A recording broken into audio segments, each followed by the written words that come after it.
Bioshock Infinite. Look, I love this game. And I mean, really love it. Hell, I would go so far to say it's my favorite game in the Bioshock series. That's not to say it's perfect. For instance, there are some story elements that I think could have been fleshed out more, and the Clash in the Clouds mode could have had an in-game reset button. But these to me are more minor inconveniences to what is an already amazing game. No, the real problem is the Barrel at Sea DLCs and how they make absolutely no sense. To start with, let's begin with the problem that this video was originally only going to be about, and that's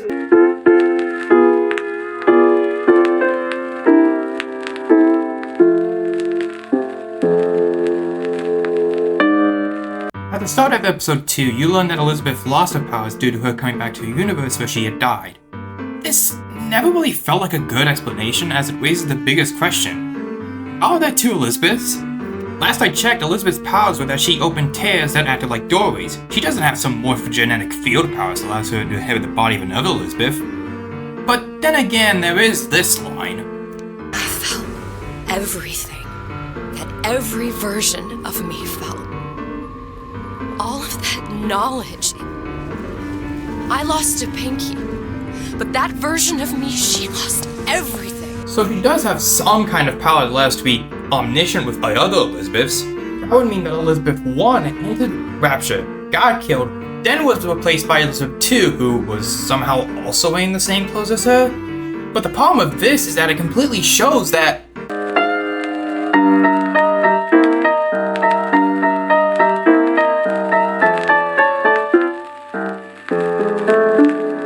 the game tries to sell this idea that by traveling to a universe where you died will cause some kind of awful effect to happen.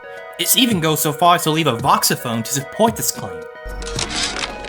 Our current state of being, or lack thereof, has left my brother unfulfilled. The biological urge to leave one's mark is strong, and it is not an impossibility. We could instantiate ourselves back in Columbia, return to an old life for the possibility of creating new. But we died in that world. Returning would mean giving up part of us. Ourselves. We'd become flesh and all that it is heir to. The mysteries of the universe would become once again mysteries. The problem with this recording is that it contradicts all the times we saw the Luteces in Columbia. Though you might be saying that, oh, the Luteces are non-corporeal beings. They can't come back to Columbia in a physical form or else quantum superposition will happen. Okay, then explain this. We've got to win! Stand for this day! It was he who spoke with one voice of the people. Now is the time to stand true to his cause. Now is the time for faith to fall. If it only affects physical beings, then how is Booker unaffected by this rule? Oh, that's because it's not the same Booker. Only when it's the same being will quantum superposition will happen. Well, wait a minute. Doesn't this contradict something earlier? That would mean that Elizabeth 1 entered Rapture, got killed, then was replaced by Elizabeth 2, who was somehow also wearing the same clothes as her? If the two Elizabeths weren't the same being, then how did quantum superposition happen? And on another note, how is there a Comstock and Elizabeth that survived after the end of Bioshock Infinite? Well, I think we can resolve all these questions with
There we go. Now we solved everything. There's no loose ends. I mean, it's not like somehow there's a still surviving Columbia timeline. I mean, come on, that's impossible. I mean, that's...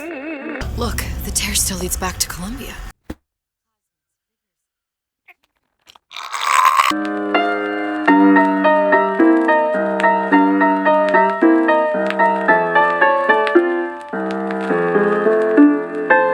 Okay, so after the events of Bioshock Infinite, parts of the Columbia timeline separated in what could be described as bubbles. Basically, they're snapshots of certain points in time that are on repeat until the thing that's keeping them in place is destroyed. And since it's not the real Columbia timeline, it doesn't cause Elizabeth to disappear when entering it. But what is the thing keeping these bubble dimensions in place? Well, that thing would be Elizabeth herself, as she still has some trace amounts of her power that she's unwillingly using to keep her Columbia in place. But why would she do this? Why would she want this reminder of her prison to still exist? Well, that's because... Look, are you there? I miss you.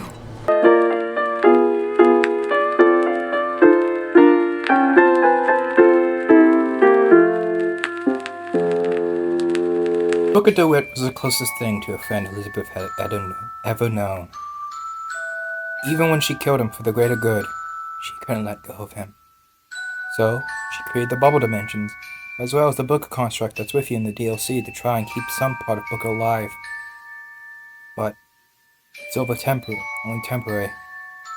She continues on with her journey, her powers weaken. So do the constructs. So once again, she has to let go of Booker, knowing she will never see him again. So, I like to believe that after the end of Burial at Sea, Episode 2, she wakes up in a room, Anna? lying in a crib, and the door opens, with someone saying, Anna? Is that you? So, how'd I do? Successfully fix the problems of DLC? Or was this just a piece of bad fanfiction? Though I hope you did enjoy the video as I worked really hard on it. I mean, this is the 200th video on my channel, so it had to be special. As for what my next part is going to be, I have a few ideas. I'm currently working on a pitch for Bioshock 4, and the other is, well, let's say with the return of a certain professor, I think it's about time I finish something that's been long overdue. Till then, this is Buzzboy51, signing off, hoping you have a wonderful day.